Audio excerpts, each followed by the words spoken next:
everybody. Welcome to Creating Your Career with Marla J. Alberti. This is episode number 28. I cannot believe it, number 28. And we have another awesome guest. So if you've been watching this show, guys, I have a passion for career development and watching people blossom in their lives. So I created this show because I believe people can do whatever the hell they want to do in their careers and in their lives. So I said, why not interview people who are doing just that? People who are creating their careers in hopes that you guys can do the same thing. So I have Dr. Palma Iacovitti online. Please say hello, everybody, Palma. Hi, everybody. Thank you, Marla, for having me here today. I'm so excited. Me too. You're welcome, of course. You know I love this stuff. You know I love it. So everyone, you guys know how I love to tell people how I met the person, and then I'll go into reading their bio. So Dr. Palma was actually a client of mine through coaching services. And through that, I was just fascinated with her life, as I am with all of my clients. And I said, okay, I have to have her on the show. And then that's how the story goes. So we met through a mutual friend, and then we became friends. She became a client. Then we went from there, and she's blossomed from there. But she's going to tell you all about her career. I'm going to let her do that. But before we do so, I'm going to read her bio, of course. So Dr. Palma Iacovitti earned her bachelor's in nursing, MBA, and most recently her doctorate in nursing practice. Woohoo! Yahoo!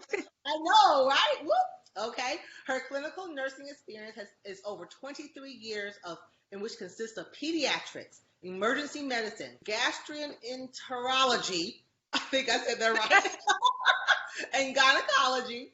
She currently is a clinical nurse manager for a local oncology health facility.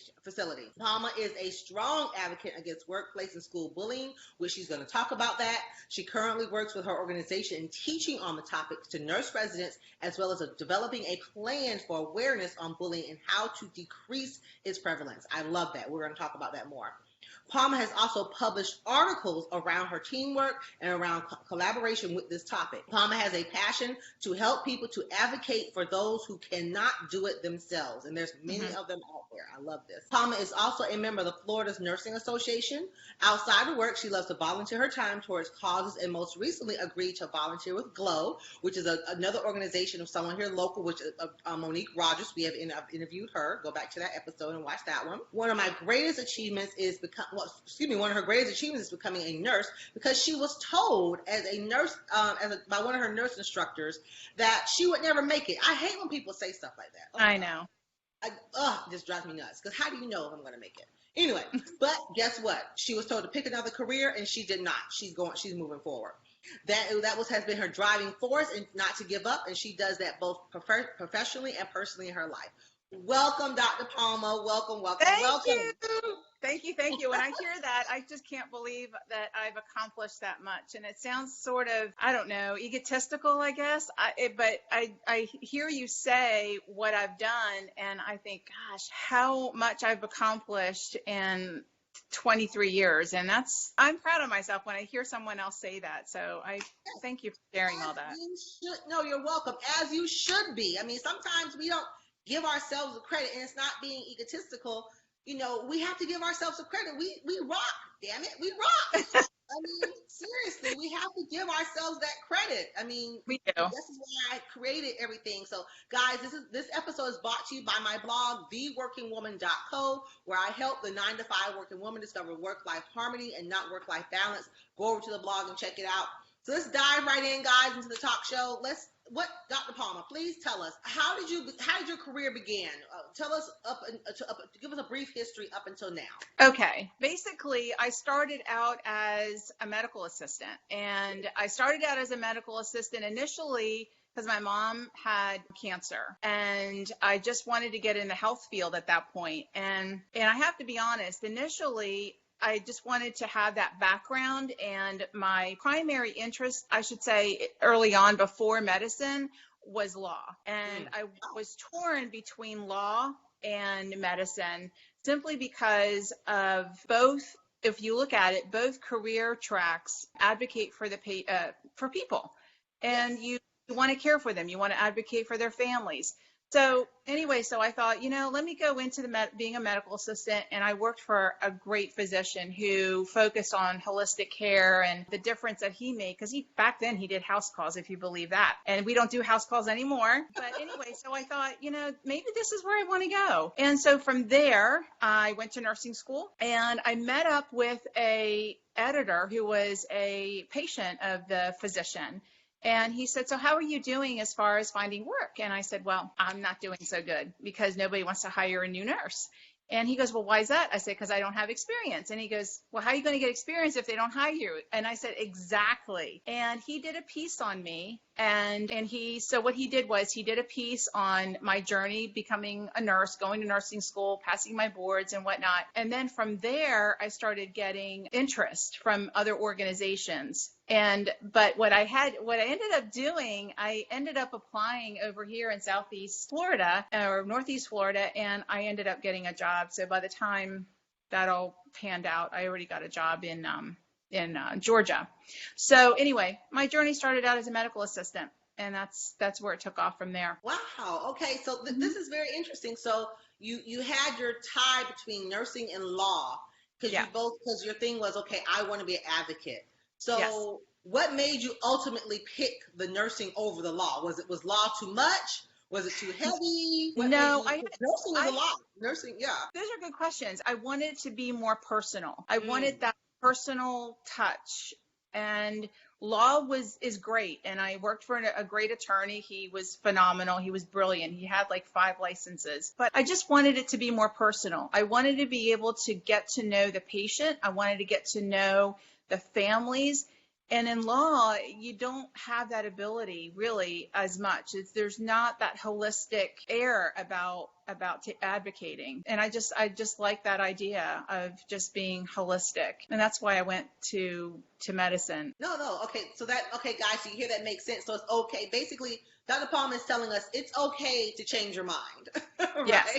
It's okay to have 5 different options at one time. I know they focus on this one thing or do this, but sometimes you just don't want to do that. You got to follow your passion, and your passion is what's innate, what's internal, what's inside of you, and that's what you said, okay, I want to do that. So tell us about the nursing field, because according to research and according to statistics and studies, nursing by the year 2023 is going to be one of the largest fields out there in the world. Like, it is growing at a rapid pace.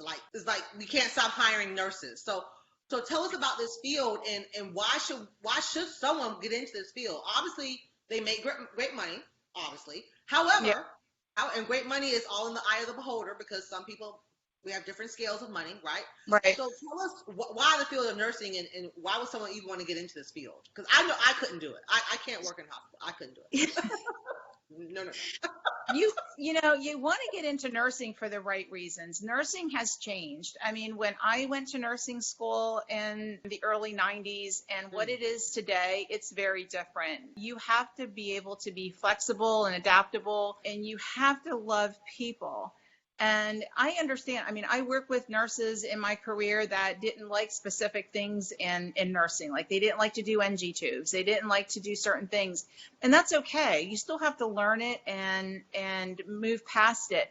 But you have to love people. And if you don't want to do that, and you don't want to get into that side care, then don't get into it. And please don't get into it because of the money. It is, sometimes nursing can be a thankless career, and you just have to do it for the right reasons. And nursing now, compared to where I was, you have choices. In 2025, we will have the greatest nursing shortage by 2025. We will need over 1.4 million nurses by then. And if you have a passion to take care of people and work with great teams in the industry, then I would strongly suggest it. But I would discourage people from doing it simply for the money, because sometimes the money it shouldn't be a driver in anything that you do, really. Exactly. So I hope that more people get into it, especially men.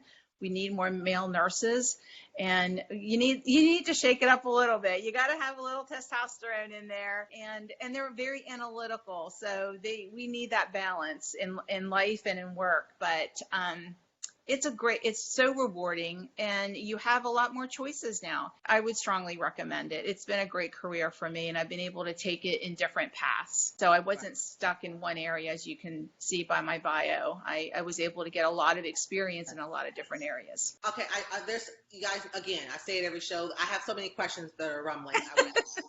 So let me ask this. This is good. So I want to hear your opinion on this. Why the shortage? Why do we need 1.4 million nurses by 2025? What's going on? Okay, there's a lot of reasons. So we also have a shortage in nursing instructors. We have a shortage in the facilities that are able to take nursing students. And so when you have less places that nurses can go to get their clinical experience, you don't have enough clinical nurse educators in the colleges to go out in the field, you're limited, and colleges can only take a certain number of nurses that they can manage. And that's part of the problem. The other problem is that as we are filling the gaps, we're losing nurses at bedside. We're losing nurses because we're losing the older experienced nurses too, which is really bad, because they're the ones that have the experience and that can teach these novice nurses the skills that they need to be successful. However, a lot of new nurses within the first year, they leave, and they leave because they're being bullied and they don't have to put up with it. And a lot of the times they just leave the industry altogether, which is very unfortunate. So when you compound not having enough nursing instructors, the colleges are faced with only a certain number of students at a semester at a time. That's part of the problem. Wow, that's crazy, because I want to touch on what you said there about they don't stick it out. They go into that 1 year phrase, and then they're like, you know what, I'm done. Why is, because you mentioned nursing, bullying, and I know bullying is part of your passion. One of your passions, that's what you've done your research in, of course. Talk to me a little bit about bullying in the nursing field. Is that big? Like, and will that be a negative for someone who wants to get in? Like someone who's out there watching this video, like, I have that same passion you have. I want to get into it, but whoa, I don't want to go through workplace bullying, or being bullied in school, or being bullied in on the job, or even by patients, right? So Exactly. Talk to me a little bit about that. It is really unfortunate. The American Nurses Association, for the last year and a half or so, maybe 2 years now, has created a mantra for #end nurse abuse. And that means for bullying, and that means for violence. And the only thing that I can say is that a lot of organizations are really tightening up their policies on workplace bullying. Not all, but most of them are, where they can support nurses that have been bullied, and those individuals that are doing the bullying are reported. The problem is that we have to get nurses to speak up. If nurses don't speak up, we can't fix something that we don't know about. And nurses are afraid to speak up. So rather than dealing with it, if you will, they decide, you know what, I don't need this. And they're in a better position than someone like, say, my age, who would stick it out. They need to pay bills. They need to have a roof over their head. The younger generation, and this is not a put down, but if you have a nurse that graduated and they're 21, 22 years old, they can still stay home with their parents for a little bit. They don't have the large expenses, perhaps. Right. And they have more opportunity to get something else and utilize their nursing degree in another way, maybe. I don't know, but the older nurses are sticking it out. So I would say that a lot of organizations right now are being encouraged, and soon a Joint Commission will make this more of a mandate, but right now they're being encouraged to strengthen their policies around disruptive behavior and harassment and violence. And it will change, but it takes a village, and it's going to take time. And in all transparency, people just have to report what they see. You see something, say something. Wow. And that's, thank you so much for your research on this and talking about this, because bullying is huge. I mean, we see it on the internet bullying, cyber bullying, bullying just when you go inside of a store, people talking in some kind of way. So it's in the workplace. For those who are out there who are interested in this field, which is still, like you said, we need 1.4 million by 2025. Don't be discouraged. Still go out there and still go apply. If that is your passion, that is what you want to do, because there's still a lot of growth. Now, talk to me about your growth, because I love that you said that you went to many different areas. You were in pediatrics. You were in, what was some of the others here? I was, Emergency medicine. Yes. So I started out as a Yeah. pediatric nurse. And back in those days when you were a new nurse, new nurses had to start in night shift. And I always wanted to go in emergency medicine. And of course they said, oh, you don't have experience and you can't do that. You need to get some floor experience. So I decided to go to pediatrics and nights, of course. And it's so funny because when we interview nurses for bedside nursing, everybody wants day shift. Well, somebody has to work nights. Back in those days, you didn't have a choice. You were a new nurse, you work nights. Anyway, so I started out in pediatrics, and then I was told, hey, look, after you get experience, after a year or two, come back to the ED and apply. And that's exactly what I did. Okay. And then I stayed in emergency medicine for several years, and then I moved into procedural-based nursing and gastroenterology, where, you know, we did colonoscopies and things of that nature, fun stuff. And then I had gynecology experience. I worked on a gynecology floor. I worked as first as a bedside nurse, and then I went and became a charge nurse. And from there, I went into management. And honestly, at that point, I did not want to be a manager. I just thought, okay, I'll help you guys out for a little while. And then that became a permanent position. And that's how I really started in leadership. It was more of a tag, you're it. And I promise it's only going to be for a little while. Yeah. And then I ended up just naturally liking it. I didn't at first. I was waiting for the expiration date, but it never came. So, but yeah. And then I went on to, you know, from there I got experience in cardiology. And then the most experience that I've had was solid organ transplant. And that's where I did a lot of my management work. And it was very rewarding and I really enjoyed it. And now I'm doing clinic. I've never done clinic before. And I think it's really important as wherever your career path, whether it's nursing or anything else, you don't want to stay siloed in one area. You want to expand yourself. And I was very uncomfortable at first going to clinic because I didn't know anything about clinic. I grew up in inpatient world. I knew inpatient world. And so in order for me to grow professionally, and again, network with different people, you just had to kind of get out of your comfort zone and go into the unknown. And there are people out there that are so nurturing and they want you to grow, and they will hold your hand as long as you want them to, so you can get to a place where you feel more confident. But that you just can't stay stagnant in one area. You have to keep moving forward. Yeah. Thank you so much, Dr. Palma. I love this type stuff. This is awesome. This is why I do this show, because I want people to see that it's okay. In order to grow, like you just said, you have to step out of your box, right? Yep. So I'm so glad you started talking about the leadership stuff and the managing, because I was going to ask you why that path, and I'm so glad you got on that. So how is being in the you're still a nurse, but from being on the floor nurse to being a leader or manager, and I don't mean to want to be higher, but how has that transition been? Has it been harder for you, for those who want to come into nursing and grow? Because I do know a few of my friends and people that I know, they have also taken that same path as well. Right. So why not just stay a nurse and not go into leadership? You can still be a leader at the bedside. I tell people this all the time. As a nurse, you are a leader. You are constantly in a leadership role. You are leading your patient teams. You have your nursing assistant, you have your HUCs, and so you're leading your group of patients. You have a group of, say, 4 or 5 patients. You're leading how that day is going to go with the team that you work with. If you want to step it up a notch and you want to actually be an assistant nurse manager or a nurse manager, the biggest thing that I tell people, and I tell students this all the time, you want to be able to get involved, be on a committee, learn more about the organization. That's the only way that you're going to do it. You're not going to learn anything more than what you already do by just not being involved with the organization, even in the community.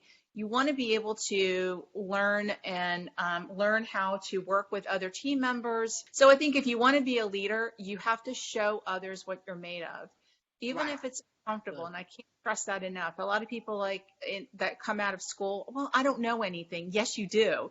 Yes, You you do. just graduated. You learn new Yeah. information that we're not aware of. So yes, you are valuable. You Right. need to join quality. You need to join, infection control committees and whatnot. Do it. So every day, I tell people this every day. Every day is an interview. You never know who's looking. You never know who is listening in. You never know who's observing the work that you're doing. So get out there, get yourself exposed, and get that reputation that you want. Oh, so and so is doing great. I think she would do great. She has a lot of potential to be an assistant nurse manager or a lead for this major project that's going on. You have to work every day with that ethic, like I'm on an interview today. And if you do that, you're going to be successful no matter what, whether you stay in leadership or, whether you want to stay at the bedside or you want a leadership role. Oh, Palma, this is so wonderful. Oh my God. I hope you guys are listening to this. I love that. Treat every day like it's an interview. You are so right. I have told people this over and over again. I tell my clients this all the time. Someone is always watching you. Yep. Someone's always watching you. Just like on Facebook, you have people who scroll, who don't do anything, but they scroll a lot. A lot of people just scroll. People are always looking at you. And they're not looking at you for a negative thing. They're looking at you because they're inspired. They're looking at you because they want to learn what you're doing. It's not because it's not something negative. All the time people think something is negative. It's not negative all the time. It's a lot of it's something just positivity. So I love that. Go in with a heart of passion. And just let things flow in your life, and you have to become uncomfortable. You have to become uncomfortable. You have to. Can I say something real quick about Facebook and social media? If you want to go places, if you want to make a difference, if you want to sell yourself and show others what you're made of, be very careful of what you post on Facebook. Because I can tell you, as a hiring manager, I do go on Facebook. I do go on Instagram. I look to see what they're posting. And typically, someone knows someone who knows that candidate. If you have a profile picture where you're dousing alcohol, not a very good look. And so you want to be very careful. And like Big Brother's always watching. And so you want to just set yourself up for success every day. You want to, and this is not to say that you can't have fun and you can't post pictures. That you just want to be able to be very strategic on how you do that, especially if you want to grow in an organization or you're looking to be hired, for another job and whatnot. So you just be cognizant of what you're posting. So that's my take on, or my advice on social media. And thank you so much, because I preach that as well. That is so true. Social media is a beautiful thing, but it's a two-edged sword. It can also be a bad thing. Just be careful about what you put out there, because you have to remember, you're not only representing yourself, but you're representing the company that you're with. You're representing every organization that you're a part of. You're representing your family, your kids, your spouse, whoever, your partners, whoever. You're representing anyone that is in your circle that's connected to you. So, and people don't think about that a lot of times, especially when they're interviewing and applying for jobs and stuff. They think about, oh, this is my separate world. And I'm telling you, social media can tell you a lot about a person. I've learned that. So I'm so glad you said that. So before we wrap up, Marla, just one more thing. Even your email address name. So if you are applying for a job, make sure that your email address isn't like partygirl at Gmail, blah, blah, blah. You want to make it presentable, because I can tell you that is not going to go over well. So just I've seen quite a few. Doing resumes, doing over, I don't know. If I had to count, I know I've done over 300 on their resumes. And doing resumes, I've seen quite a few. I've seen some. Not going to say what I saw, but I've seen some stuff. And I have asked them to go ahead and change that. Yep. So you are right. So I do have two questions before we wrap up. My next question is, so anyone that wants to enter into this field, obviously they have to have a degree. Obviously they got to go to schooling. Obviously they got to go through their internship and do their research. I get that part. But what skills, soft skills, hard skills. What skills does someone need? And give me three. Does someone Okay. need to enter into this field? Again, really, really good questions. And this isn't a necessary, I don't want to say this, that it has to be in this order. Right. What is really important if you want to get into healthcare, and particularly nursing, it would be ideal to work as a nursing assistant and get the soft skills that you need there to be organized, learn organizational skills, learn how to communicate, and that will also teach you how to work in teams. You've got to be able to do those things in order to be successful. I mean, really, if you think about it, Marla, that's true for any position. Yeah. Communication, organization, learning to know what's important, what's not, and to work in teams. If you can't do that, you're not going to be successful. With nursing, having the patient experience and learning what is important to provide great care and how to meet not only the patient's needs, but also the family's needs is important. Plus, a lot of organizations, including where I work now, when they see that nurses are getting that experience and they're currently working and doing that, they kind of jump up on that hiring. We look at that. We would rather have someone that is experienced versus someone who has a 4.0. When at the end of the day, that GPA doesn't mean a whole heck of a lot. They look at experience, they look at what are you doing in the community, and then the grades are usually secondary or third. I love it. Communication, organization, team player, getting in the community, your care and concern about others, you know, it's so much. So guys, you hear this, if you want to get into the nursing field, this is what you need. Yes, you need the schooling and all of that, but you got to have these other key skills, which goes along with life, period, to get into the field. So I love it. So thank you so much, Palma. This has been awesome. So please tell the world. I ask everyone the fun question. Oh boy. What is something?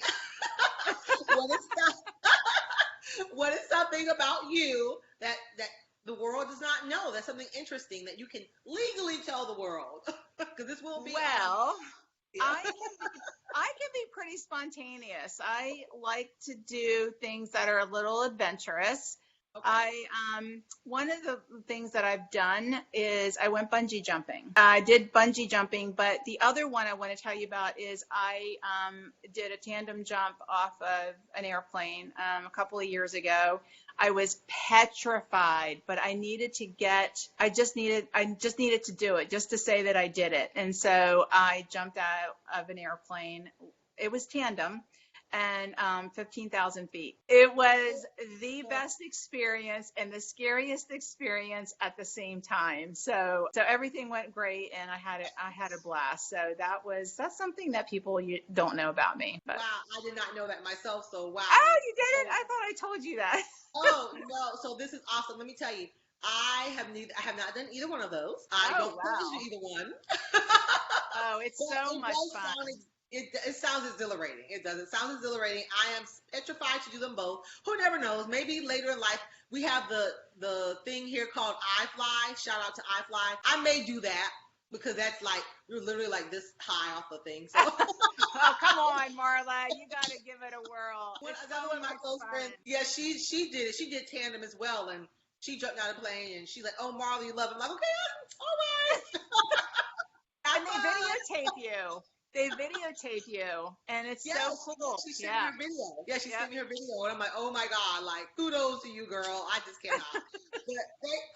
But Palma, thank you so much. Oh, you're so welcome. Awesome. Thank you so much. So if the world wants to get in contact with you, how can they reach you? They can contact me at palmaslife@gmail.com. I'm working on, and I know Marla is very good about her blog, but I am trying to really be more diligent in getting my workplace bullying blog off the ground. I've just been so busy. But anyway, you can contact me there. If anyone needs any help at all because they're being bullied or they've experienced workplace violence, even school bullying, please contact me. I really do want to help, and I'm here to help anyone in that when they're in that space. So they can contact me there. Thank you so much, Dr. Palma. This has been wonderful, guys.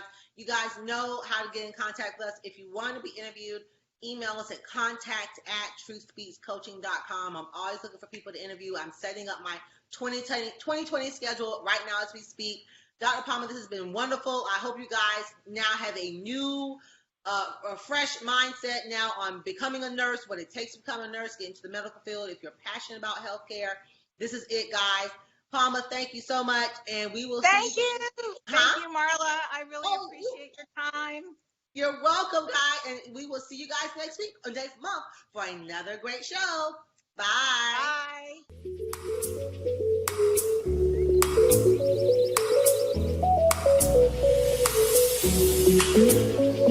Bye.